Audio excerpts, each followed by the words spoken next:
I've got a question. How do we overcome the objection, you're a new company and doing business with you could be risky?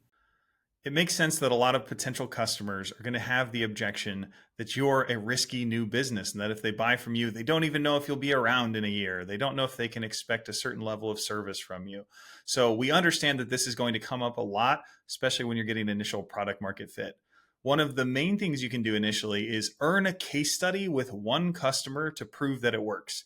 We're so anxious to get revenue under our belts that we'll often forget you can just go do the thing, help one company, get them to provide evidence that it worked, document the entire journey. You don't have to build in public like everybody's talking about just because that's popular, but you do want to be able to prove that it works so that the risk is, or the perceived risk is lowered. There are a handful of other techniques we can use, like selling at an introductory lower price, using what we call a technology partner play, meaning that you reach out to them and say, hey, we're building a tool or we're building a platform, and we want someone like you to help us understand the needs of our potential customers.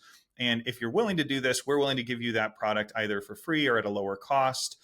You can also find and reference stories of similar products where early adopters won big. So certainly you can reduce the perceived impact of that risk because the potential upside is so much higher.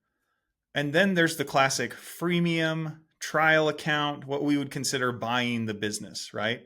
And of all these things, you've got to make sure that you're offering them up front, not as concessions, or you'll appear desperate. The risk that you run is that you say up front, hey, here's what we do and here's what we charge. And then as they present this objection and others, you'll continue to lower that barrier in their minds, or what you think is lowering that barrier, but it actually lowers their confidence in you. So if you want to present these options, you've got to present them up front. Now, remember, pipeline cures all ills. If this is the one deal you need, you've already lost. Be uncomfortable up front, do the extra work, earn a few more conversations so that you can trust that enough deals will actually come through. Finally, there's one book you should check out called $100 Million Offers by a guy named Alex Hormozy.